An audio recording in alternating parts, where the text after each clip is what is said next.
So we have Suhan here today. Get your water. After a little break there. I heard you just talked on stage. I would love to hear more about what you're doing, how you're involved here at the lake, and what you've been up to. And what your project is. If you open up the space to introduce us to that. Yes. Thank you. First of all, thank you for the invitation and having me here. My name is Suhan. I'm from Guatemala City. Okay. I came to the lake 4 years ago, work, and I was a volunteer a long time ago at the yoga forest as a yoga teacher, and then I was part of the staff. And I'm not part of the staff anymore. I just do some collaborations eventually there, and so the opportunity to have this project, which was actually in my vision board. I know that feeling. That's how I started my project. Crazy. Yeah. Before I put it in my vision board, I don't know why I know why. I always wanted, I've always had that altruist, feeling like help others. And part of my professional path got me into the government of Guatemala, and I worked for the government for like 8 years, but then I figured out it's not where I want to put all my energy. I just felt like I even could help as I like to through a government or through the system. Although I'm sure I did my part, but anyhow, I thought maybe the best thing is to just go directly to the communities, to rural Guatemala, where all of the help is needed, especially in third world countries. Right. Usually when you arrive, maybe it's the same case worldwide, but especially in third world countries, when you arrive into the city, it's not really it doesn't really reflect the reality of the whole country. And yes, Guatemala has a high rate of poverty, illiteracy, malnutrition, whatsoever, violence. So that dream aligned with one of the founders too of this organization, who's also the founder of the Yoga Forest, and also the manager, who's also my partner and husband. And so we put together this vision and this dream, and it took a while because it takes long, like to legally establish a nonprofit, and not because of that, but also because our vision is to really empower the Mayan community. That's so important. Yes. Can you tell us the name of your organization? In Cachiquel, it's RUKUX CHUPUP. RUKUX CHUPUP? Right. I love that. It's so beautiful. That means Heart of the Forest. Oh, okay. Wow. And then in English is Forest Family Foundation. Forest Family Foundation. Okay. And where do we find that information? You can find all the information at the Yoga Forest page. Okay. There is in the About section, Forest Family Foundation. We have a page there for the Forest Family Foundation and a link to the organization's site that is coming soon. And you can also find there a video that shares all the projects we're currently supporting. Amazing. Yeah, thanks for giving the insight for the listeners here that will be coming to learn more about what you're doing. Sure. Yeah. Well, so you started this with your husband? Yes, with him and also with the founder of the Yoga Forest. Okay, perfect. Yeah, Haley. And so we've co-founded this foundation, and also this is very important to mention. This is why it took us a little bit longer than usual, because we really wanted to co-create this with the Mayan leaders. And so it took us more than a year to find not the right leaders, but mostly the local leaders who wanted to be part of this. because as this has been a lot of work on charity and anonymous. So in their case, and our case too, of course, we all work or do other things. So this is something like we've done, like as an altruism initiative, and now we're starting officially to structure more properly, and we aspire to become like a more formal organization, and hopefully grow and have people with salaries also working for the organization. And this is not, we also want to raise funds for projects, but also to have the organization work properly, because it's needed as a full-time job, of course. Right. Yeah. Amazing. So you work with the Mayan community specifically, and what are some of the initiatives you guys have? Yes. So our vision is to empower the Mayan culture and their traditions, and share their skills and rescue them.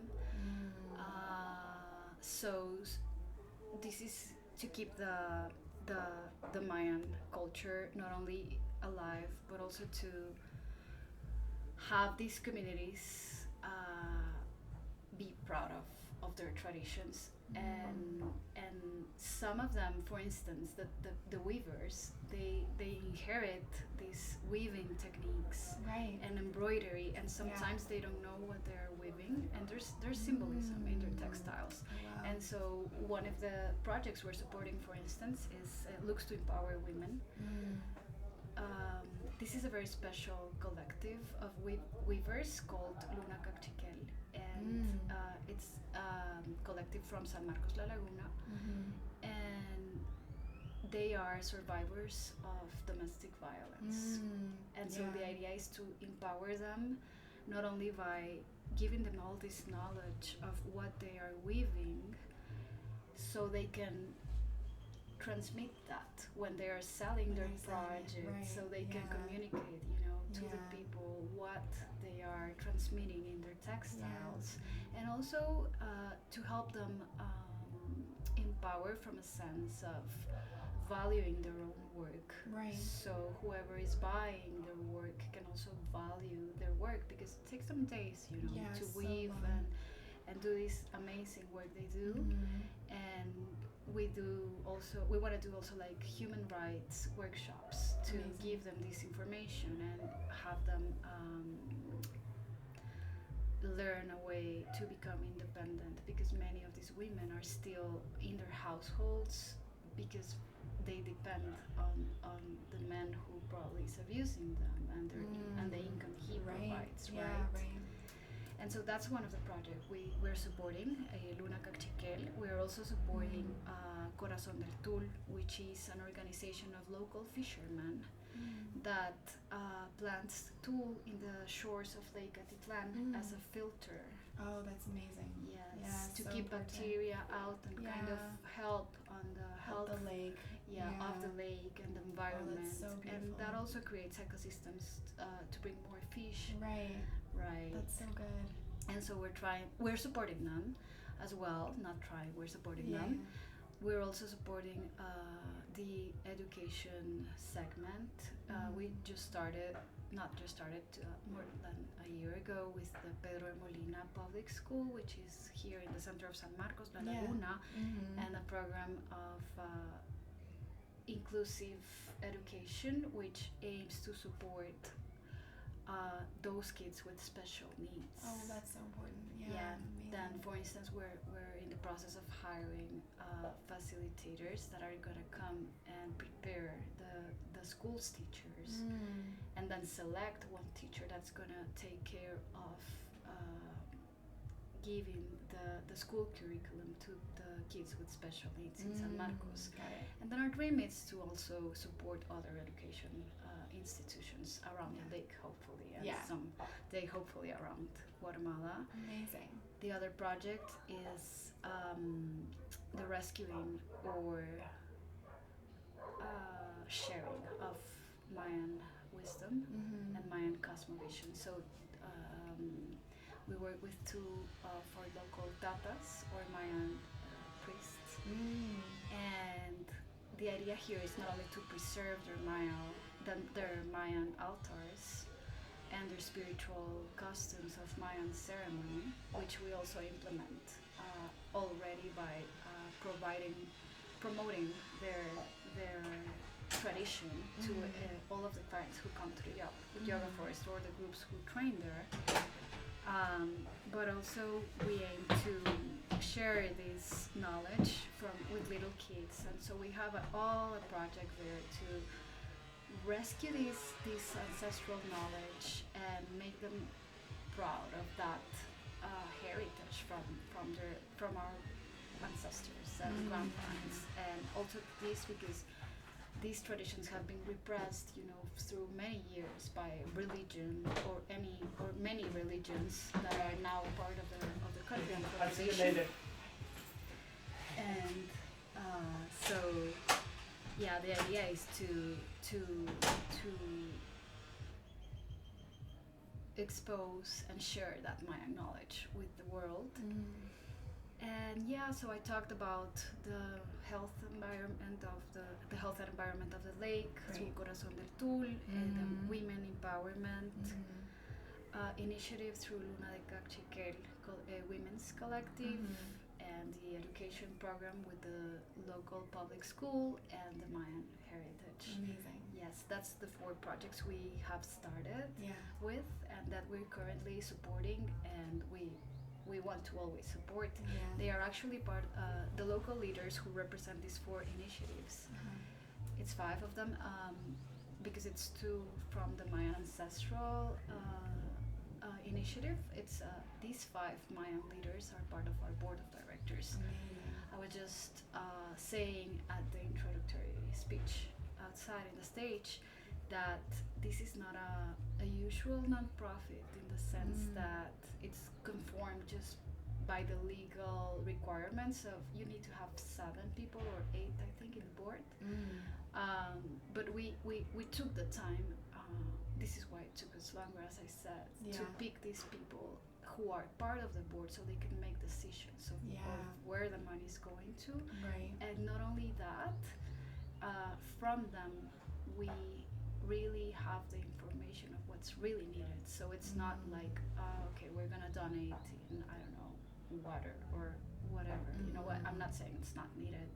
I also value the fact of donations for water, let's say, and it's actually something we also want to incorporate in the future, but we have to start somewhere. Yes, certainly. Exactly. But the idea is to making them part, so we have the information directly from them of what's really needed in the community. And it's and then they get to it's decide. surprising what's really needed in the community. You're like, oh, we thought it was this, but the community's like, no, we need something that you would never have thought. You have to listen in order to get that insight. So we took some time also to do some focus groups and get the information directly from them and do a strategic plan and action plans that come directly from them. And then we have a general strategic plan that includes mainly that, their own initiatives. So it's amazing. Yes. It's so amazing. Yeah. So how do you support them? You source funding, or you provide connections to human resources, or what are your main ways of building that? It's been the founder of the Yoga Forest. She has been she's in charge of the fundraising, and we've started almost 4 years ago, or maybe less, between 3 or 4 years ago, and there's mainly 3 ways. And first, it's when the guests of the Yoga Forest book a stay there, a reservation.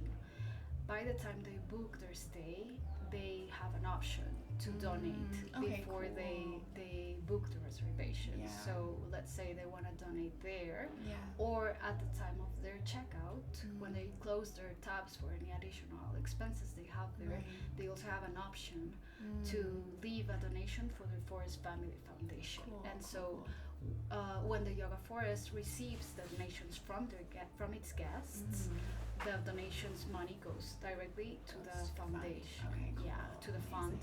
We have donation boxes also at the retreat center where the guests or visitors can just, you know, leave whatever they feel. And the weekly kirtans, which is the event hosted by the founders of the Yoga Forest, which is now happening only every other week. That event, which was happening usually weekly, all the donations from the people who go for the weekly or now bi-weekly kirtan, all the funds go to the Forest Family Foundation.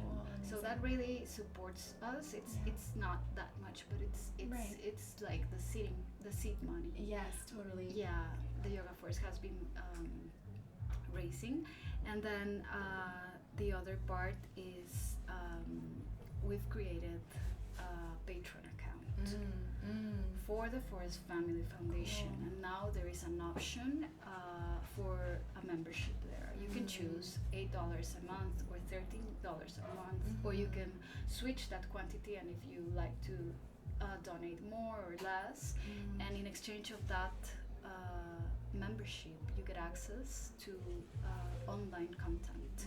So it's a platform where you can get access to yoga classes, kirtans, sound ceremony, voice ceremony, and many other content that is created at the Yoga Forest, specifically for the membership of the patron account, or you can also get access to our weekly and bi-weekly now kirtans and other events. So it's a membership, but you get access to all this beautiful content that's been created,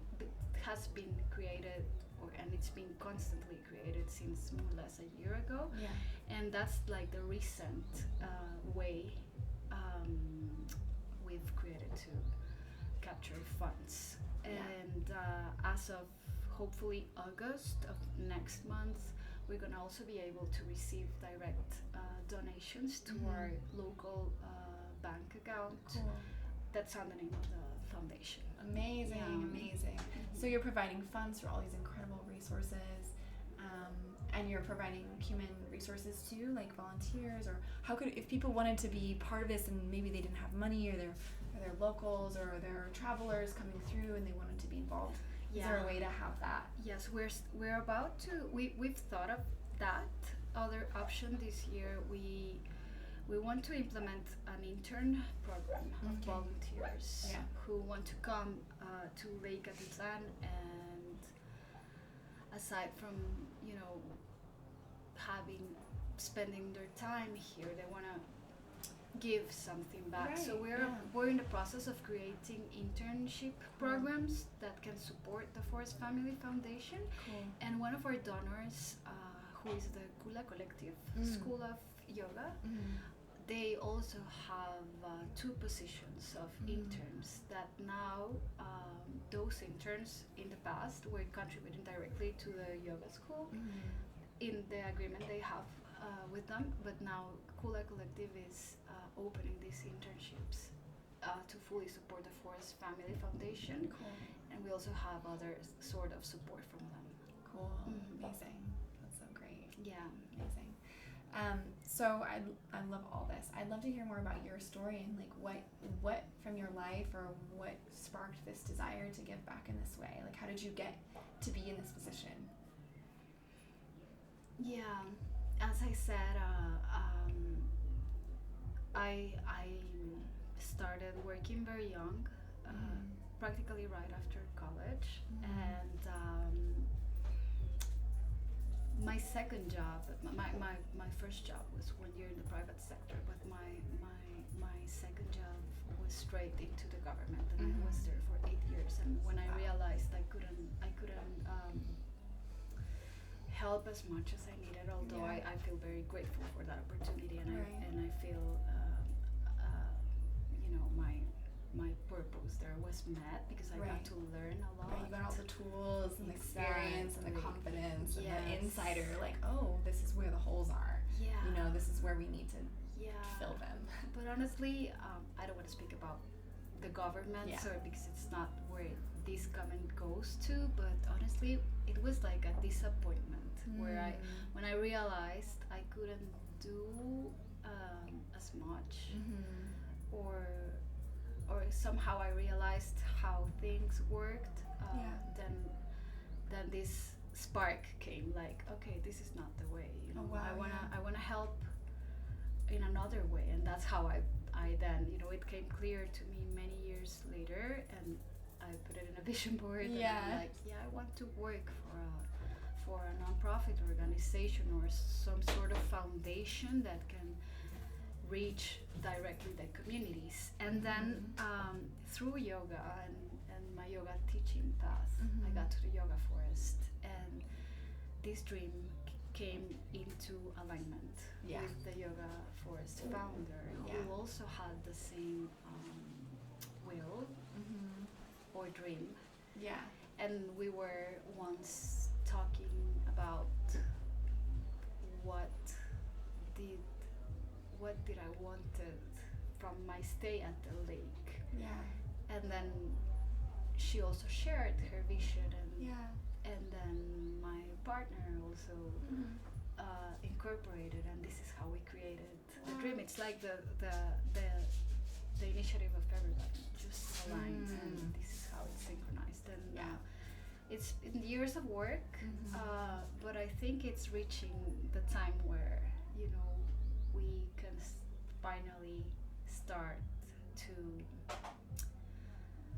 share the impact we want to accomplish, especially in the local community. Amazing. And hopefully someday in the whole country. Yeah, that's so important. I love hearing all this. Thank you so much for the work that you're doing. It's so amazing. You know, I think as a traveler, I came here for intending to be here for a month, and as many people do, and absolutely found my home here. Fell completely in love with the community, the imperfections of everything, you know, the magical wildness that exists here, and like such deep presence and such deep authenticity. And the Mayan people are some of the most beautiful community people I've ever just, they're so kind, and they're so just present and loving. And you know, I also witnessed through this journey, like, you know, my privilege coming from the United States, and from you know, success and abundance and all the things that I get to have. Like, I get to live in a beautiful home, and I witness the struggles every day, and even though I live in a beautiful home, I still am impacted by them. The water impacts me, the dogs impact me. You know, I have neighbors that that aren't always healthy. You know, some people, I have a regular person that passes out in front of my gate every day, who's an alcoholic, like almost all the time. So there's just you know, I witness this from my perspective, and I just see the need for help. And coming from my world, like, I don't speak very good Spanish. I'm learning, but it's hard, you know, like coming from, I never had to learn that. So I'm learning, and I obviously don't speak Quechua. Like, I love it though. I'm also in the process of learning. It's challenging, but it's fun. I like that word. Can you say it again? The name of the the name of the foundation. RUKUX CHUPUP.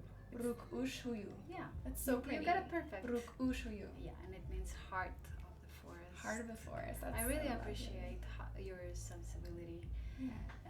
While traveling, I'm noticing the needs of this country, and probably if I'm sure you've traveled elsewhere, and when you have that empathy and that just sensible part of you, where you can see that how lucky we are of grow in different places with other opportunities and access to many other things.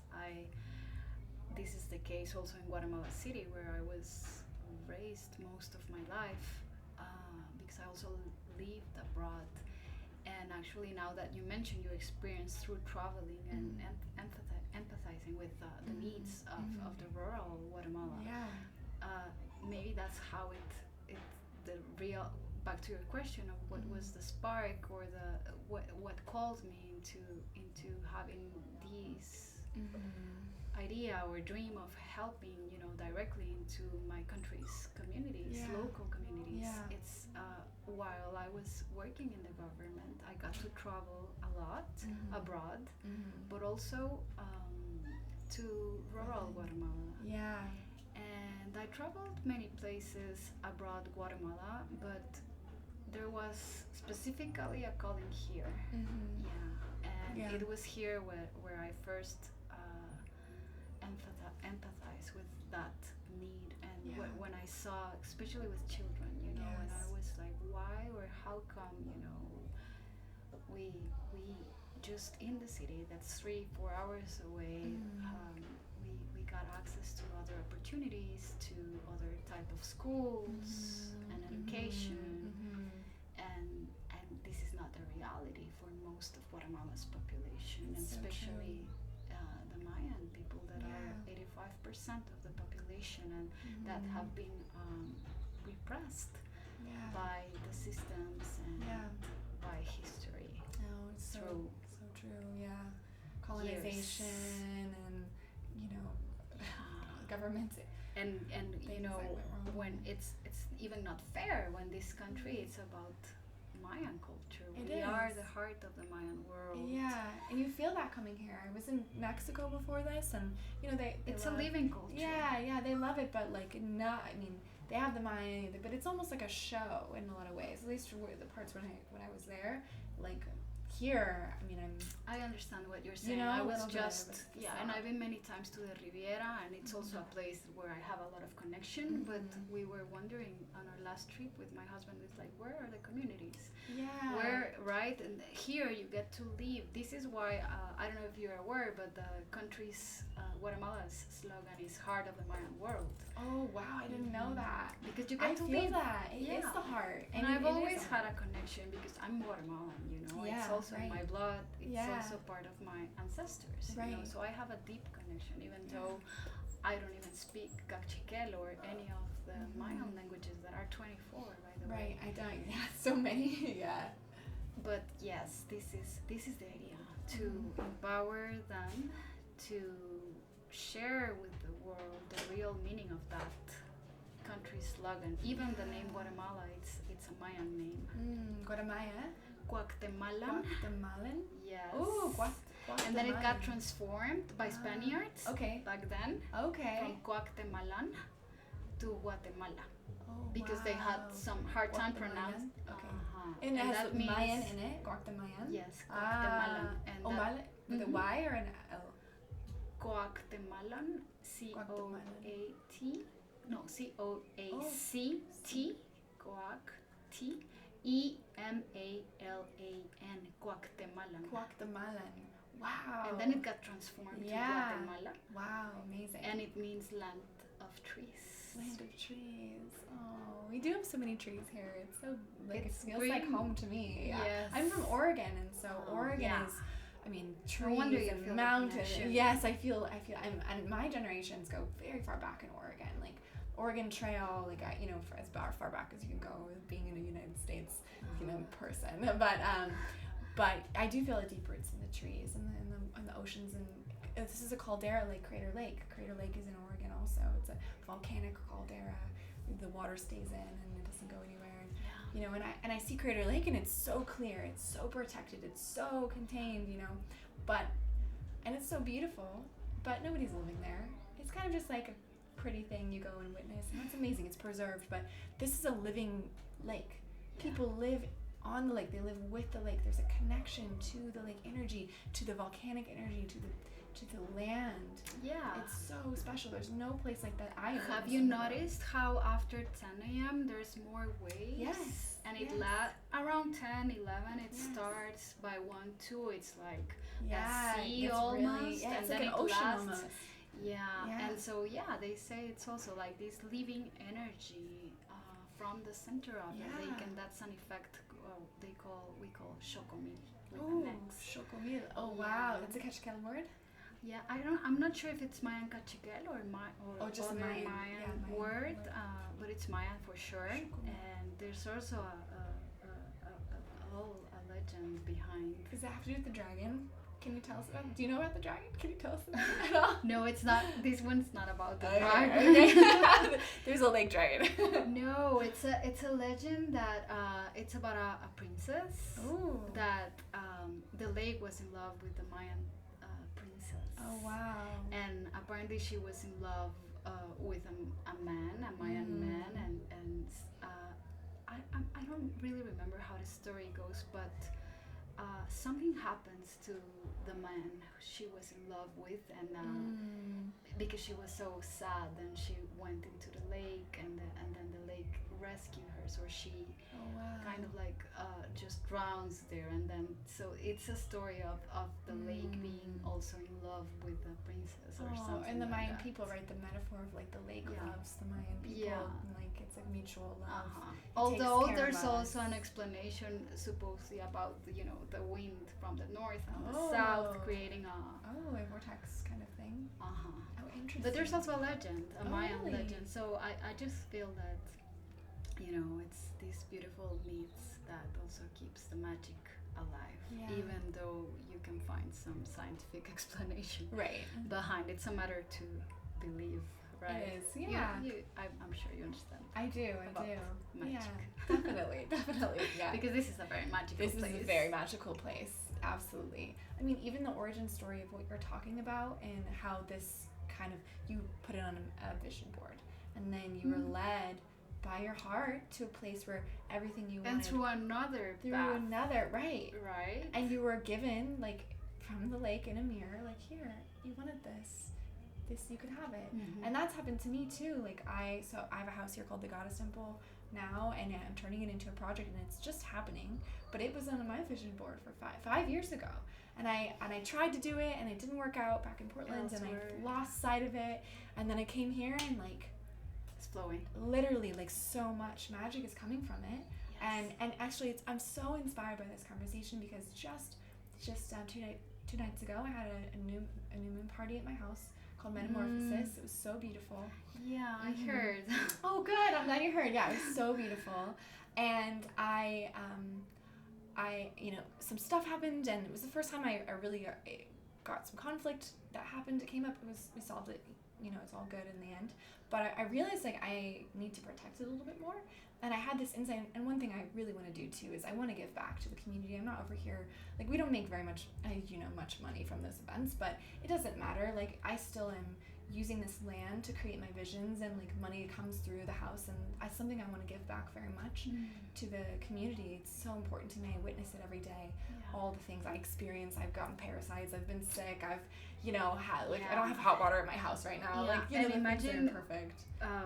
We are people like have maybe the tools or the tools and resources to get out of let's say parasites, and many times they don't have another option but then going to the public health center. That actually part of our first donation with the Forest Family Foundation was we supported last year. They had no equipment whatsoever when the pandemic and the COVID started. It was called to our attention that the personnel was not prepared, even with the special the protection. PCC, oxygen and whatever they needed. So that was practically the first project.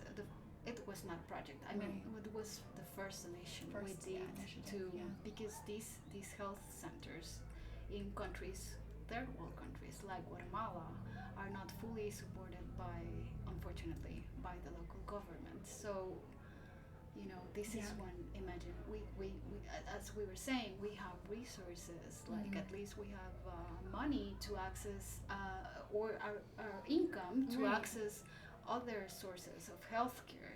But it's not the only option to go to the public healthcare where people like the local communities, due to the lack of a proper income, that's the only option. And sometimes there at the centers there's no medicines, there's no whatever needed, That's so amazing. And that's something we can experience, as you say. This is traveling. It's amazing. It's how it opens our heads and our hearts as well. It does. But you also, I feel like you also have to have that empathy and that other eye to feel and sense what's going on around, and not just pass by like another traveler. It's that empathy that makes you turn around and see this lack of opportunities, right? And then what like do you do? Like you're doing something for yourself, but at the same you want to give back. So it's the same case, and I feel that's the same case for the yoga forest up right here, neighbors with Eagle's Nest, and their founders, and by this event, and creating this space, this event, to really share the backstage, because people are seeing the beautiful pictures of our beautiful lake and the beautiful events hosted here at the platform, and the beautiful teacher trainings hosted up there, or personal retreats. But I think it's time for people with people like like Greg at the Eagle's Nest, or Haley at the Yoga Forest, and you with the Goddess Temple, and me working for the Forest Family Foundation. It's time to show what's behind the beautiful picture of the beautiful lake and the beautiful events and yoga classes, whatever we share, that we are already doing something beautiful in this path. But I think it's time to share what really happens on our local communities. I agree. And I'm very grateful for this opportunity. Good. Me too. To have time to share a bit of what's really happening. Right, it's so true. Because you're right, from the outside, it's so beautiful, it's so picturesque, and well, I don't know about you, but when I got here, I didn't have any expectations, but I have friends who have come, they've seen pictures that I posted, they're like, wait, you don't have hot water? Like, it's like hard, they're like, wait, you can't drink the water? I'm like, no, you can't, and these are things you don't see. Fortunately, you have another income or whatever, that you can buy a filter or buy the clean water. Yeah, exactly. Imagine that is not necessarily the case. Right, and that's the truth. Like, that's the truth of what we're encountering, and spreading the awareness is so much of how to make change is spreading awareness. Because people don't know how to make change, they don't know what needs to be helped, and they don't know how to do it. And so I think impact in this because imagine they don't even know there are other options. No, that's what they know. They don't know better. No, they wouldn't. No, they wouldn't. So we get to step in and support them. And so I'm so inspired by you, because I had this like realization that I want to create a nonprofit with the Goddess Temple, and I want to create a fund doing exactly what you're doing. And it came to me after this last event. I was like, I need to protect what I'm creating, and I need to give back. And so how do I do that? That's beautiful. I do that this way. And so hearing your story, I mean, it's resonating so much with like my story. I didn't set out to do this. Never was I like, oh, I'm gonna get this house, I'm gonna do the nonprofit, I'm gonna do like never. I wasn't even planning to do events there. I just got the house, and I just had to, because Spirit told me that I needed to be there, and the spirits have just been leading me since that point. And it's just like the energy continues to come in, and it flows through me into these projects, and like I just say yes to the next step. What is the next evolution? Like, tell me, and then I hear it, and then I do it, and I step into that full of power. And I want to work with people like you and your organization, so I'm super inspired. You're the kind of organization that I would want to. And you're the kind of people. You're the kind of people we need. You're the kind of people we need here. Right. And worldwide, the whole world. Of course. But I feel like I really believe we are placed strategically. I do too. Anchors, to just create this network of light and love and support and 100%. empathy, and it's time, it's time to share whatever we have. And give back. Right. Totally. I love that. It's amazing. Thank you for sharing all this beautiful journey with me and with our listeners that hopefully can get involved and be inspired to also contribute when they, either from wherever they are in the world. There's so many things that need support here. I know you're working with a few of the top ones. Domestic violence is a big issue. Women, supporting women empowerment, getting them into a place of self-sufficiency where they feel like they have control over their lives. Supporting clean water. I love the ecological efforts. Like, instead of doing it with, you know, chemicals, like they're planting natural ways to clean the water. It's so important, you know, in some of these amazing initiatives. So. Maybe, you know, I feel like I have something else to say. Yeah, please. Sometimes, well, that call or that calling to help has always been within myself. But many times, you know, life prepares us. Whatever we go through, yes, it really prepares us to become just wiser, maybe stronger, to hold space. To hold space, exactly. For people who then, you know, are going through things that we've been before. Yes. So, yeah, it just makes us more empathetic with people, right? Yeah, 100%. I know I've done that, lived a lot of, like, the heart of the temple for me is very much about, it's a sense of home. A lot of travelers I've noticed don't feel a sense of home. They don't feel a place where they can go and they know it's there for them, where they can lay down their masks or their arm and just go in a space where they know they can be held in love, and that they'll be able to connect with community and they'll be able to be safe and they can come back and they can be in the space of the Divine Mother, the Goddess, you know? And that's what my home, like, that's really where it comes from. But that comes from my wounding. You know, spending so much of my life, and it sounds weird, but like I didn't have friends for such a long time of my life. I didn't know how to connect with people. I've spent large periods of my life up until an adult having no close friends, no close connections, and the times that I did, but then they would leave or something would go wrong, and so I had this huge hole in my heart, this wound of like not belonging anywhere. This feeling of not being wanted, not being held, not having a home that's loved, you know?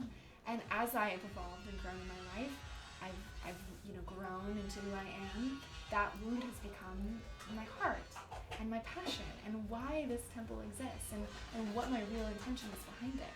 And, you know, every event that I have, like, it touches on different parts, like it touches on the feminine beauty and sensuality and all the things that are so important for us to be thriving and pleasure-based, loving, heart-centered people.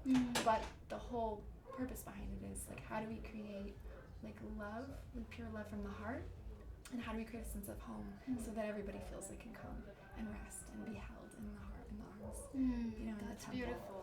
Yeah. That's beautiful. I understand what you're saying. Yeah. Because I've also been like through that. Yeah, totally. So that journey, and obviously, and I know I've been through other things too, but that journey is, it leads us to the place where we can give because we understand. And that's what holding space is. It's like, I can hold more space for you because I now know how to hold space for me. And that's amazing. Yeah. Thank you for what you're doing here too. Yeah, well, thank you for what you're doing. It's just a beautiful reflection that we can elevate together. Yes. Yeah, in unity. It's so important and Yeah. so good. Yeah. Yeah, I love it. And I would love to work with you more. And see how we can create. Yeah, because this is so synchronistic. I was like, of course the lake presented us with this opportunity for me to sit here and talk to you in this moment, you know, as an interviewer. Like, this was never planned. Like, here we are, you know, but it was divinely planned. Yes. Like some divine pathway. Everything's like that. Yeah, exactly. And that's the magic of this place. Exactly. It's like a sandbox of like pure creation.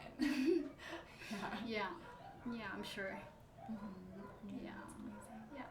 Thank you. Definitely we can do many things. Cool. Amazing. I love that. Epic. Do you have anything more you want to share about your journey or about your projects? No, it's that's maybe just clarified. It's not about me, you know. It's right. It's about what how we are just instruments, you know, of light, and to, as you say, just hold space for transformation. And these communities, as I said before, not only in Guatemala but in any part of the world, and third world countries especially, and I'm sure also first world countries also face their challenges, different challenges. Definitely. but we're just instruments to maybe speak on their behalf. Yeah. And Yeah. communicate their needs. Right. Advocate. Yes. Allyship and advocation. Exactly. Yeah. Because we were blessed with We were. with you know with the opportunity to have access to technology. Yeah, I mean that in itself, like. Yeah. You know, it's massive. I have a baby, and I also have an older daughter, and she's older. She's studying already in college. Amazing. Yeah, and now I'm starting the motherhood is forever journey, but I Yes. mean I'm starting again with a little one, and so Yeah. I have this wonderful nanny. She's an indigenous woman, and she doesn't even know, like now she's reading numbers, and she doesn't, like, I wanted to give her a smartphone, and I want to, and I want to teach her, I want, but she doesn't know how to read, how to Right, so how how does to she write use it? Yeah. exactly. Oh my gosh, and there's those barriers. I think And we have access to things We we don't give even for think granted. about it. Yeah, like we don't even a think phone, about it. like technology, like the internet, like we know Yeah. how to write, how to read, and Right. that's not the case with many people here. Yeah. And And coming from the Western world, we hear about that, but we have this perception, at least I did, that like, oh yeah, that's not really that. It's like 2021, like most people know how to read and write by now. That's not, it's like there are the people that fall through the cracks or whatever. But like, no, this is a serious thing here, and it prevents so much. And it's a worldwide potentiality, problem. worldwide, And right? we're only talking about illiteracy. Yeah. Illiteracy. Yeah. We're not talking about the malnutrition that also Yeah. affects the development of Totally. their IQs. Right. And that's correlated. Yeah. And poverty and so much other water and so much other Right. problems. But yeah, the thing is, the point is, it's not about us or me. I think it's like we have the opportunity to really, little by little, just change things or help in the transformation of things. That's the only thing I have. I love that. Yeah. Thank you so much. To say thank you. Thank you so much. Yeah, it was so good. Yeah. Oh.